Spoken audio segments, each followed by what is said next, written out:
السلام علیکم ورحمۃ اللہ وبرکاتہ۔ کیا حال ہے آپ لوگوں کا؟ الحمدللہ آج ہم لوگ 14واں پارہ سورۃ الحجر وہ شروع کرنے جا رہے ہیں۔ اللہ کا بہت بڑا احسان ہے۔ چلیں دعا کے ساتھ آغاز کرتی ہوں۔ رب اشرح لی صدری ویسر لی امری واحلل عقدۃ من لسانی یفقہوا قولی۔ سورۃ الحجر پارہ نمبر 14 آیت نمبر 1 سے۔ اعوذ باللہ من الشیطان الرجیم، بسم اللہ الرحمن الرحیم، الف لام را، تلک آیات الکتاب وقرآن مبین۔ لفظی ترجمہ: الف لام را یہ حروف مقطعات ہیں، تلکا یہ آیات ہیں، الکتابی کتاب کی، و قرآن مبین اور روشن قرآن کی۔ اب یہاں پر میں ایک تھوڑی سی وضاحت کرتے چلوں کہ ہجر حضرت صالح علیہ السلام کی قوم ثمود کی بستیوں کا نام تھا۔ انہیں اصحاب الحجر یعنی ہجر والے کہا گیا ہے۔ یہ بستی مدینہ اور تبوک کے درمیان تھی۔ اگر ہم اس کو پروناؤنس کرتے ہیں حجر تو وہ پتھر کو کہتے ہیں۔ ہا فتحہ ہا، جیم فتحہ جا اور را ساکن حجر، جبکہ یہ کیا لکھا ہوا ہے؟ ہجر۔ لہٰذا پروننسیشن کے بارے میں کبھی بھی کوتاہی نہ کریں۔ ہمیں قرآن کے الفاظ ادا کرتے ہوئے زیر زبر پیش کا خیال رکھنا چاہیے، اور الحمدللہ یہ چینل باقاعدہ طور پر آپ ہی لوگوں کے لیے ہے کہ اس میں ہر چیز کا دھیان رکھتے ہوئے، مخارج کا دھیان رکھتے ہوئے ہر چیز شروع سے سکھائی گئی ہے، تو جو بھی نئے آنے والے ہیں وہ سٹیپ بائی سٹیپ یہاں سے سیکھ سکتے ہیں۔ اور جن لوگوں کو اصل لفظ کا پتہ نہیں ہوگا تو وہ کیا کریں گے؟ سننے کے لیے بیٹھ جائیں گے، لیکن اس سے آگے کے لوگوں یعنی کچھ علم رکھنے والوں کو پتہ چلے گا تو وہ ہرگز نہیں بیٹھیں گے۔ مطلب کیا ہے؟ سننے کے لیے، پھر اسی طرح سے دین کو بھی نقصان پہنچتا ہے۔ تو شروع کرتی ہوں اللہ کے نام سے جو بڑا ہی مہربان اور نہایت رحم فرمانے والا ہے۔ اب یہاں پہ کیا ہے؟ پہلی آیت میں کتاب سے مراد قرآن کریم ہے، اور اسی صفت کیا ہے؟ مبین یعنی بیان کرنے والی۔ سورہ المائدہ میں یعنی اس کی آیت نمبر 15 میں بھی ہے، نور اور کتاب سے مراد یعنی دونوں سے مراد قرآن حکیم ہی ہے۔ مکی صورتوں میں عموماً یہ انداز ملے گا کہ قرآن کو واضح اور مبین اور بیان کرنے والا کہا جا رہا ہے۔ قرآن کیا کچھ واضح کرتا ہے؟ غور کرنے یعنی مننے سے پہلے اور مننے کے بعد کے حقائق کو واضح کیا جا رہا ہے، اور یہ وہ حقائق ہیں جو قرآن کے علاوہ اور کسی بھی کتاب میں پوری طرح سے نہیں موجود اور نہ ہی کوئی کتاب بتا سکتی ہے۔ ان چیزوں کے بیان کی وجہ سے اس کتاب کی اہمیت کئی گنا بڑھ جاتی ہے۔ آیات پڑھانے سے پہلے کن باتوں سے یہاں پر متعارف کروایا گیا ہے؟ نمبر 1 پیدائش سے موت تک، ٹھیک ہے، اس کے متعلق۔ نمبر 2 دنیا کے متعلق، اور نمبر 3 دنیا میں پائے جانے والے بہت سے حقائق کے متعلق، ٹھیک ہے۔ تو اس کے علاوہ ہم جب اگلی آیت میں جائیں گے تو وہاں پہ مزید پتہ چلے گا۔ ربما یود الذین کفروا لو کانوا مسلمین۔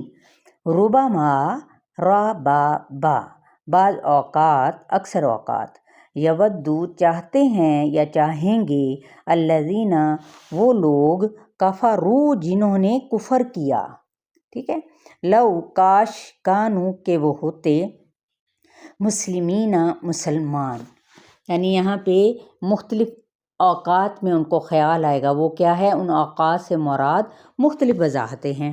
نمبر 1 کہ ایک شخص جو اللہ کی بات کا انکار کرتا ہے کہ اس کی زندگی میں یا مرنے کے بعد بہت سے مواقع آئیں گے جن میں یہ خیال آئے گا کہ کاش اس نے اسلام قبول کر لیا ہوتا، یہ آرزو وہ کب کریں گے؟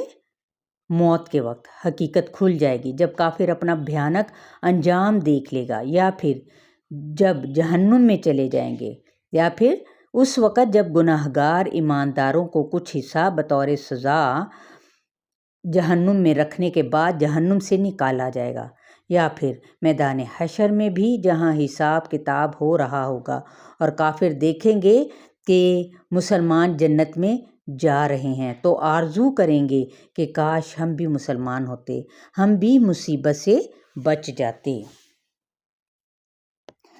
ذرہم یأکلوا ویتمتعوا ویلہہم الامل فسوف یعلمون۔ ذرہم چھوڑ دو ان کو، یأکلوا کھائیں، ویتمتعوا میم تا عین اور فائدے اٹھائیں، ویلہہم لام ہا واو اور غافل بنائے ان کو الامل حمزہ میم لام امید، فسوف پس ان قریب یعلمون وہ جان لیں گے۔ تو کیا جان لیں گے؟ یعنی پہلی ہی آیت کی تفسیر میں کہ کیا ہے، اس زندگی کے ملنے کا جو اصل مقصد ہے، جس طرح ہم بچے کی پیدائش پر دنیا کی خوشحالی کی دعائیں، کھانا پینا نصیب ہو، شادی کے موقع پر ایسی دعائیں، اور ہم یہ سمجھتے ہیں کہ ہم آئے ہی اس دنیا میں اسی واسطے ہیں۔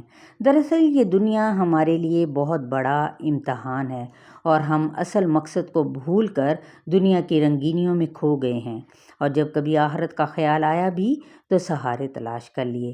آج کوئی بھی شخص اس حقیقت کو سمجھنے کو تیار نہیں، پھر تمنا کرے گا جب وہ کل کو حقیقت اس کے سامنے آئے گی تو پھر وہ کیا کہے گا کہ کاش میں بھی مسلمان ہوتا۔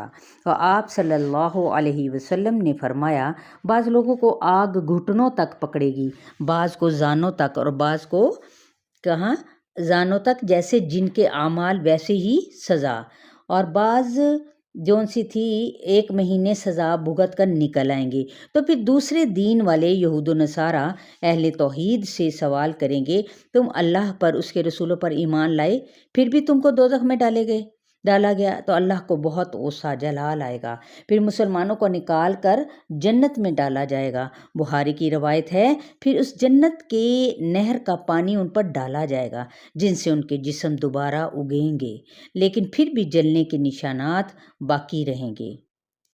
تو دنیا میں بھی جب بھی اہل اسلام کو خوشی نصیب ہوتی ہے تو وہ بھی کفار بسا اوقات تمنا کرتے ہیں کہ کاش ہم کو بھی یعنی مسلمان ہوتے تو یہ خوشی نصیب ہو جاتی۔ یوں بھی اس آیت سے معلوم ہوتا ہے کہ انسان کی زندگی میں کبھی کوئی ایسا وقت آتا ہے کہ انسان کی ضمیر کی آواز ابھر کر اٹھتی ہے، لیکن عموماً انسان نظر انداز کر دیتا ہے۔